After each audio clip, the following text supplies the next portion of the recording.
aventura na vida do historiador Gilberto Maciel despertou aos 17 anos. Começou a trabalhar na década de 80, depois não parou mais.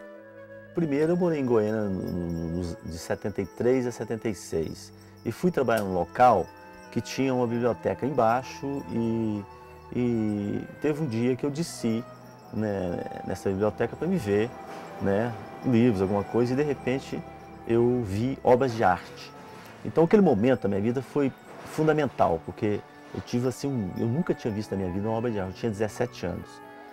Saí de Uberlândia semi-analfabeto e de repente começo a ver em Goiânia obra de arte. Aquilo para mim foi uma revolução na minha cabeça. A partir do momento que eu comecei a ouvir aquelas obras, principalmente de Beethoven, e depois eu comprei todas as sinfonias de Beethoven, eu comecei a viajar mais na arte ainda. Comecei a ver a pintura de uma forma interessante, porque os discos eram todos ilustrados com pinturas, né, daqueles pintores da Europa. Bom, aí para mim também foi uma grande revolução. Eu no bairro Patrimônio vendo uma orquestra na Europa tocar, aquilo para mim foi o máximo, né?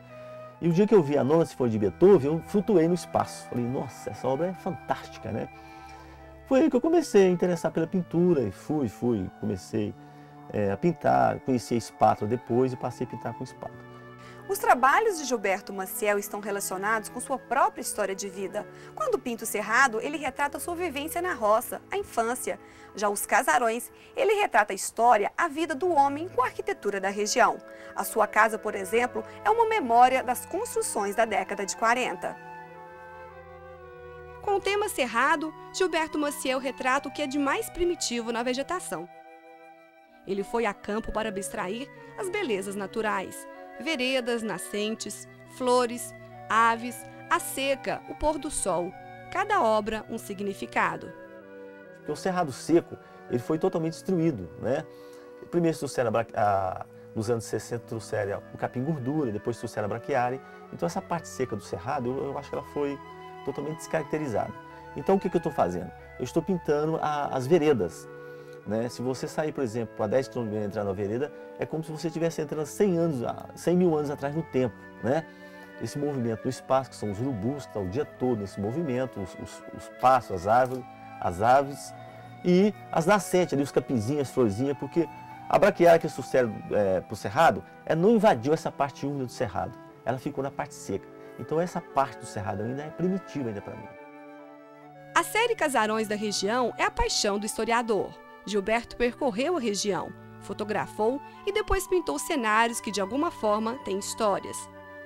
Eu primeiro, para pintar os casarões, o que eu fazia? Eu ia nesse casarão, né, fazia uma entrevista com aquela família que morava ali, fazia algumas perguntas, quem construiu esse casarão, quem viveu nesse casarão e tal, para depois fazer um trabalho fotográfico, vir no meu ateliê e pintar. Mas o casarão, ele não é só o casarão, ele é a história, né? A nossa história que narrou ali, que se processou ali, né? Da família, do filho que cresceu, dos que morreram naquele casarão. Então toda essa história, não é só o casarão que eu pinto, é a história do ser humano. Exatamente, para poder pintar esses casarões, para contar para a sociedade que isso é importante na nossa vida. Foram anos e anos produzindo as obras. Os casarões são bem tombados. Casas que têm referência histórica e que têm a cara do Brasil. Eu fiquei 20 anos fazendo esse trabalho na região, né? Assim, em cima dessa arquitetura. Eu tive que percorrer arquivo público da região, igrejas, até cemitério eu tive que ir, né? Porque o cemitério é um museu, né? Tive que ler vários livros, documentos, para mim poder chegar a esse trabalho. Então eu fui em Estrela do Sul, Uberaba, Nova Ponte, antes de chegar ao Lago, Nova Ponte fiz um trabalho, né?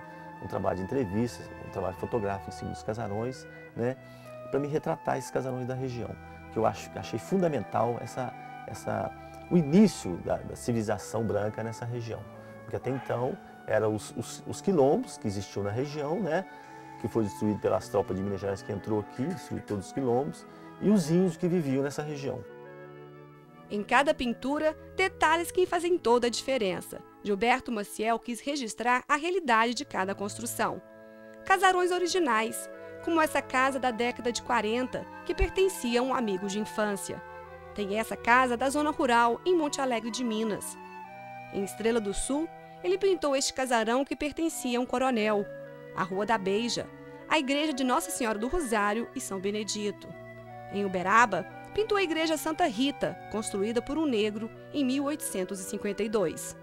Tem a igreja de Santana, da cidade de Coromandel, construída no final do século XIX. Em Araguari, pintou uma cena rural do cotidiano do homem do campo. Já em Indianópolis, pintou a igreja de Santana.